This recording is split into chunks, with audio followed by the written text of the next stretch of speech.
জিনিস, মিলাদুন নবী এমন একটা জিনিস, নবীর জন্ম না হইলে কুল কায়নাত কোনো কিছুই হতো না। সুতরাং কেউ মিলাদুন নবীর বিরোধিতা করা এর অর্থ রাসূলুল্লাহর জন্মের বিরোধিতা করা। রাসূলুল্লাহর জন্মগ্রহণ করবে এই বিরোধিতা করা আর শয়তানের সাথে একত্র পোষণ করা এক কথা। থেকে রাসূল ভাইয়েরা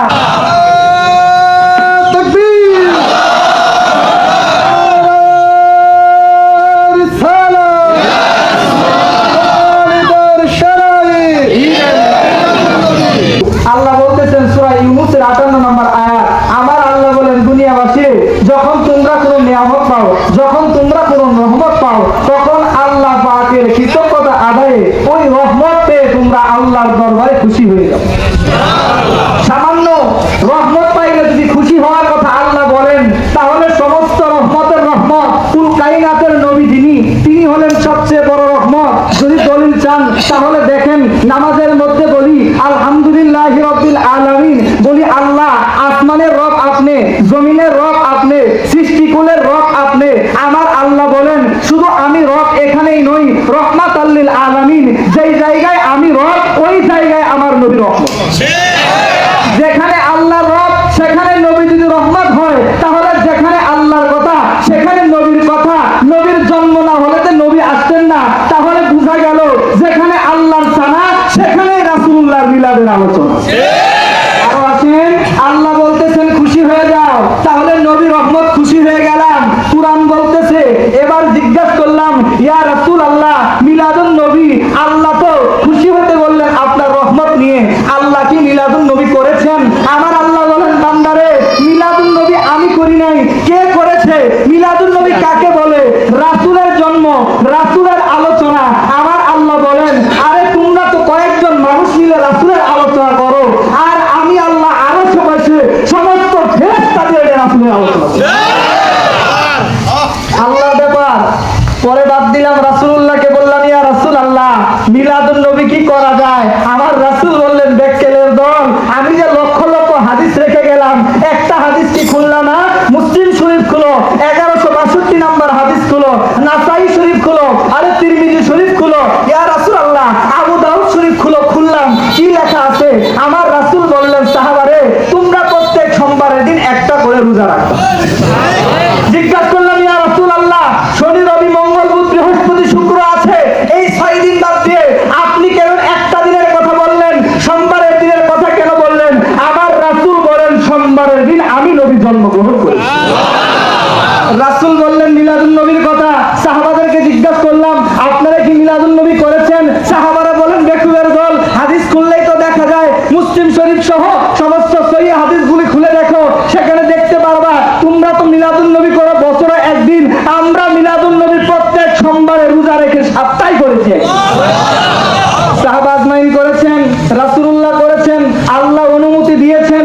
একটা হাদিস আমি আপনাদের এখান থেকে শোনায়া যাই, রাসূলুল্লাহর জন্মে খুশি হলে কি লাভ হয়। কিতাবের নাম হলো ফাতহুল বারী, এটা 16 খণ্ডে রচিত, খণ্ড নাম্বার হলো 9।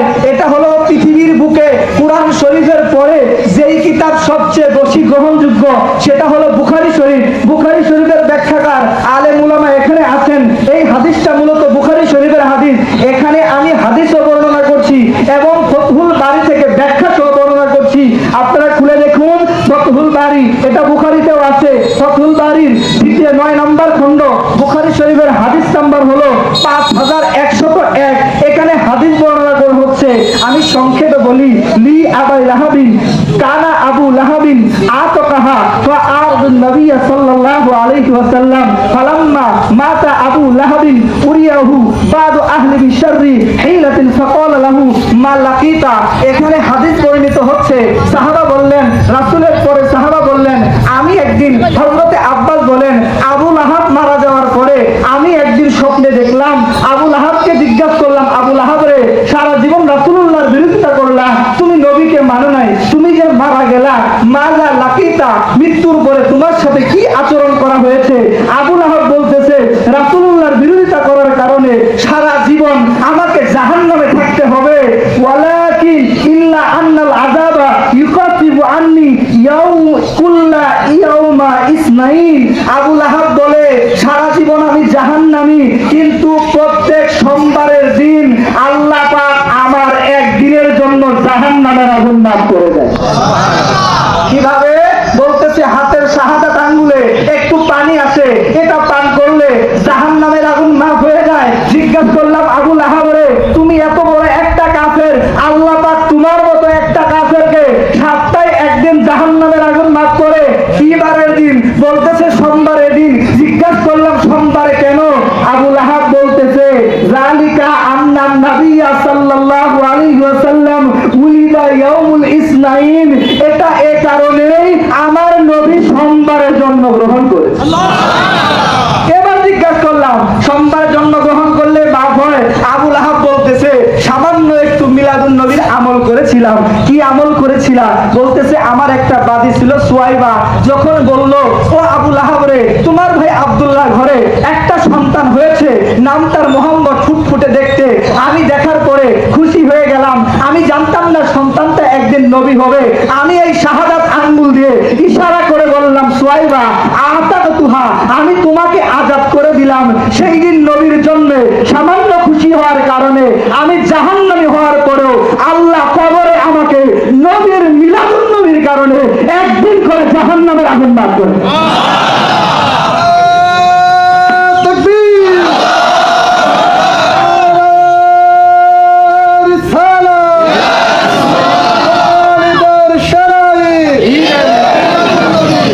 এবার আসুন আমার আশিক রাসূল ভাইয়েরা, আমি কথা সেদিকে যাব না, হয়তো আমার সময় ফুরিয়ে আসছে।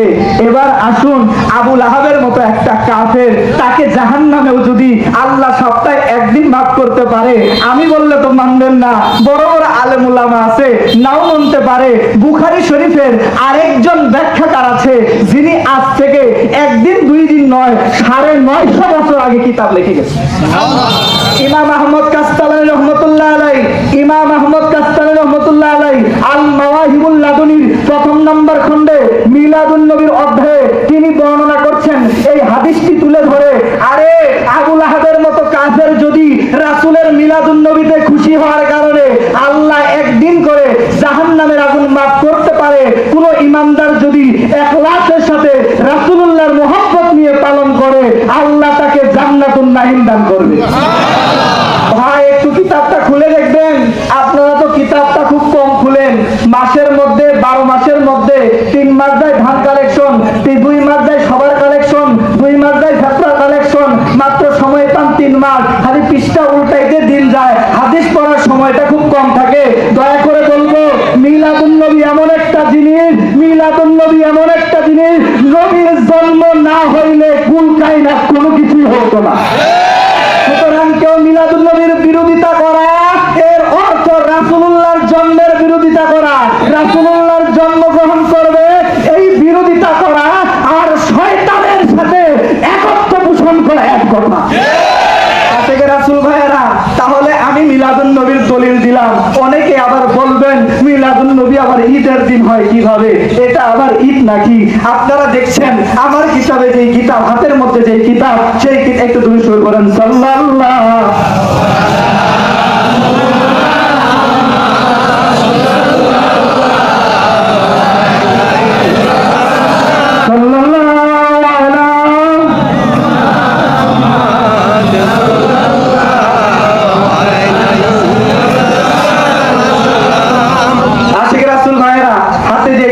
দেখছেন, এটার নাম হলো সহিহুল মুসলিম। কুরআন শরীফের পরে দুইটা কিতাব সবচেয়ে গ্রহণযোগ্য, একটা হলো বুখারী, আরেকটা হলো মুসলিম। মুসলিম শরীফের হাদিস নাম্বার হলো 754 নম্বর হাদিস, অধ্যায় হলো বাবু ফাদলি ইয়াউমিল জুমাআতি, জুমার দিনের শ্রেষ্ঠত্বের অধ্যায়। এখান থেকে একটা হাদিস আমি আপনাদের বর্ণনা করছি।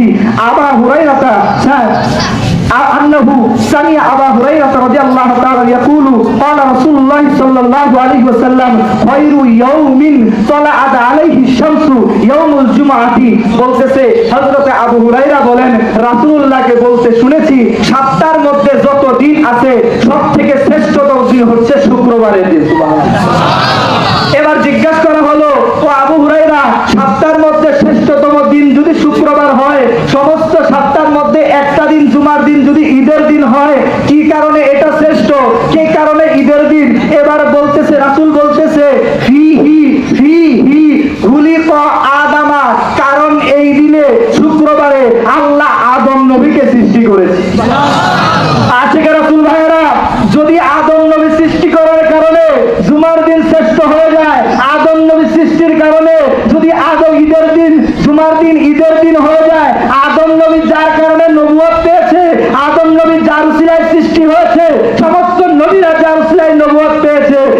নবীর জন্মদিন কি ঈদের দিন নয়? এখান থেকে আরেকটা দলিল দেই, সময় আমার শেষ। আমার ভাইয়েরা বলে হুজুর ঈদ কি শুধু দুইটাই, আর তো ঈদ নাই। ভাই একটু কোরআন খুলে দেখেন, সূরা মরিয়মে আল্লাহ বলতেছেন রব্বানা আনজিল আলাইনা মাইদাতাম মিনাস সামাই তাকুনু লানা ঈদা। সূরা মারিয়াম খুলে দেখেন, সূরা মাইদাতে লেখা আছে রব্বানা আনজিল আলাইনা মাইদাতান। ঈসা নবী আল্লাহকে বললেন আল্লাহ আসমান থেকে আজকে আমাদের খাবারের ব্যবস্থা করে দেন। রব্বানা আনজিল আলাইনা মাইদাতাম মিনাস সামা তাকুনু লানা ঈদা। আল্লাহ আসমান থেকে খাবার দেন, যেই দিন খাবার দিবেন এটা নিয়ামত, এই দিনটা আমাদের কাছে ঈদের দিন। সামান্য খাবার যদি ঈদের দিন হয় আর রাসূলুল্লাহর জন্য সেটা কি ঈদের দিন হতে পারে না?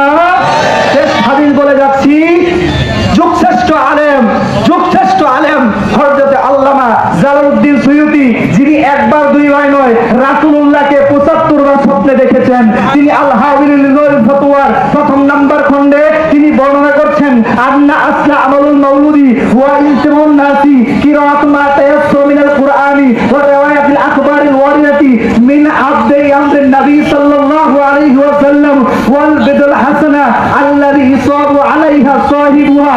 মিলাদুন নবীর আয়োজনে, মিলাদের আয়োজন করা, কোরআন তেলাওয়াত করা, তবারকের আয়োজন করা, এটা সওয়াবের কাজ। আল্লাহ যে ব্যক্তি করবে আল্লাহ অসংখ্য নেকি দান করবে। অসংখ্য হাদিস আছে, অসংখ্য দালাল আছে, সেদিকে আর গেলাম না, সময় শেষ। সর্বশেষ কথা আমি এখানেই বলে দিচ্ছি, কয়টা কিতাব দেখাবো ভাই? পৃথিবীর বুকে এমন কোন কিতাব নাই যেই কিতাবে মিলাদুন নবীর আলোচনা নাই, কিন্তু পৃথিবীর বুকে পুরো মায়ের বুক এমন কোন কিতাব বাই করতে পারবে না যেখানে লেখা আছে মিলাদুন নবী না যায়। আল্লাহ